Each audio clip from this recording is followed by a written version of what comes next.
both from architectural systems to engineering to specialty systems, theatrical lighting systems, and so on. Really kind of the meat and potatoes of our company are performing arts projects, healthcare, education, and government work. And I think probably one of the largest projects in the Cleveland area that many of you are familiar with is our work with Playhouse Square, which has been a major force in revitalization of the downtown area.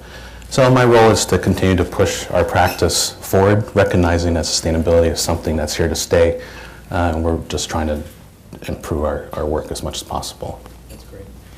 Well, that's a nice segue. Since you mentioned Playhouse Square, to my first question, I wanted to discuss legacy with the panel. When we look at generations past and we see when they came together to collaborate for the public good, they left us gifts. They really helped create infrastructure that we continue to build on and enjoy today, such as in Cleveland, the Cleveland Metro Parks. Playhouse Square is another example.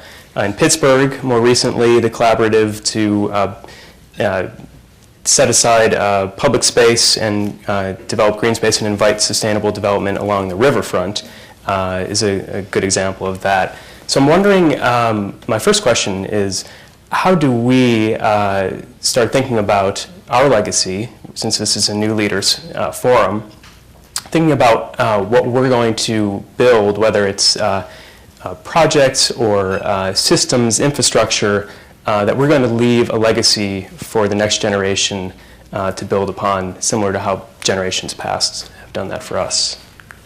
Andrew, would you giving me the eye that you're ready to answer?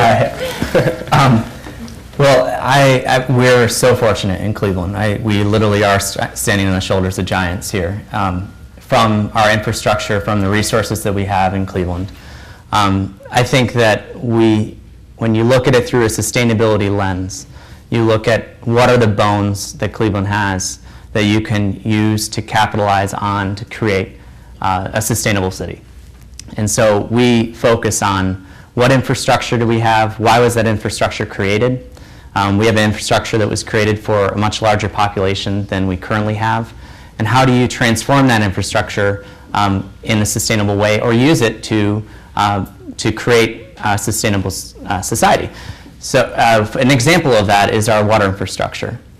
We have a great resource here, Lake Erie, and we have a great water department here that was designed to deliver water for heavy industry and for a population of about 1 million people. It's operating about 40% of its capacity, and people talk about water rates. Well, it's part of the reason why the water rates are high are because it's maintaining infrastructure that's designed to deliver for more people and more industry. Where in contrast, you're dealing with cities that are in the Southwest that don't have a water resource, that don't have a water infrastructure, that are designed for the capacity that they're already trying to deliver. So how do we look at this as a way, as a mechanism to, through a sustainability lens, when you take this and look at it at a national level, there's something wrong. We shouldn't be cities like Pittsburgh and Cleveland and Detroit and Milwaukee and Buffalo that were the centers of the industrial economy and that have had a decline in population and industry. How do we transform those cities to be attractive for industry and attractive for people to move back to? And how do you incorporate what we need now, which is a lot of green space, urban gardening, efficient infrastructure, to create that sustainable city. So that's what we're doing in trying to, reports like Reimagining a More Sustainable Cleveland is an example of looking at our vacant lands and how can we develop policies and programs to create a new urban landscape that literally you can go to your backyard and get your food, I think is an example of what we can do. But ultimately, the resources and the infrastructure that have been created in the past, the dinosaurs that we have here are the same, it's the same infrastructure and the resources that we'll use to create a green economy. And I fundamentally believe that, and I'd be happy to talk more about that if people want to challenge me on it. Mark, I have a comment about infrastructure in terms of power, because buildings ultimately they're using energy, and it's still up to us to have a clean power supply. Ohio very much is still based on a lot of coal-fired power plants, and coal has the highest carbon emissions of any fuel source that's out there that's fossil fuel based. And so by looking at strategies to reduce kind of the output of those power plants will automatically help buildings be greener too. That's great. I'll add my 2 cents on Pittsburgh's legacy. I think for a lot of people, we still have the legacy of being a dirty, still town. I don't know how many of you have the opportunity to visit or do business in our city, but we have made tremendous strides to, as you referenced, clean up the riverfronts and to take what were formerly steel mills that, while I was growing up in southwestern Pennsylvania, were rusted out, empty brownfield sites. Nobody was actually working there, being employed there, and nobody wanted to redevelop that. And through unique private and public partnerships, through the city and through a nonprofit called the River Life Task Force that was formed in 1999, we've been able to see in our city bike trails and walking trails along our rivers, cleaning up the trash that's on the rivers and revegetating them. And we've seen some great developments actually for multi-use, both housing and retail. One example is our South Side Works. It's on the Monongahela River, right at a bridge that's called actually the Hot Metal Bridge, because it used to be 2 halves of a steel mill on each side of the river, and they literally moved molten steel across the river to finish the process.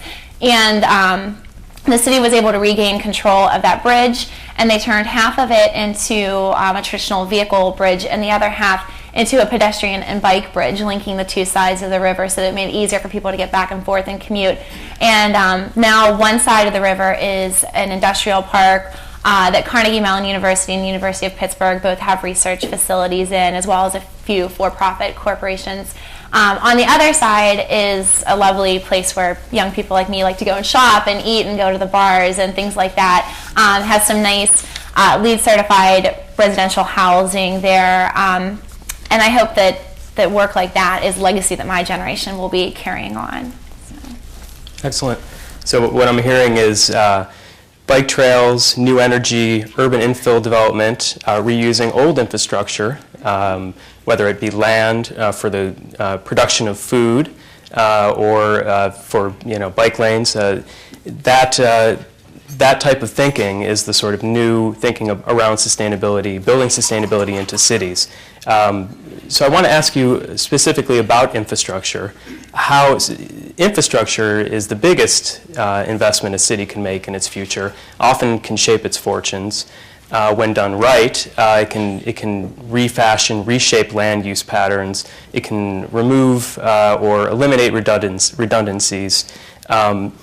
But it's not often done right. So how can we direct infrastructure investment so that it's driving the sustainability agenda of Rust Belt cities like Cleveland and Pittsburgh? And talk a little bit about what some of the barriers are to making that happen. I'll say something from our perspective. I think one of the first steps, and I might be biased about this, but one of the first steps towards integrating sustainability into how you build and maintain your infrastructure is actually having a position like a sustainability coordinator or an entire office of sustainability. I don't know if Andrew would agree with me, but hopefully someday cities and corporations will not have to have a position like mine, because it's just the way you do business. It's just the way you operate. Right now, the challenge that we see, we have tremendous top-down support from our administrators, from our mayor, our council members, very good bottom-up support from the community. But I think working within government, you do run into the employees who've been there a very long time and do their jobs very well. And it's terrifying when somebody comes in and tells them, we're going to totally change this around to incorporate a whole lot of other values, even if it is going to make the city a much better place. So right now, it's a slow but sure battle for us, but I think the first step is for cities to be able to recognize that this is something that's important to them and start taking the steps to integrate it into their policy and practice. I agree with what Lindsay's saying on trying to change systems. I think that one of the big barriers is that you are literally changing systems when you're thinking about how do you build infrastructure in a different way.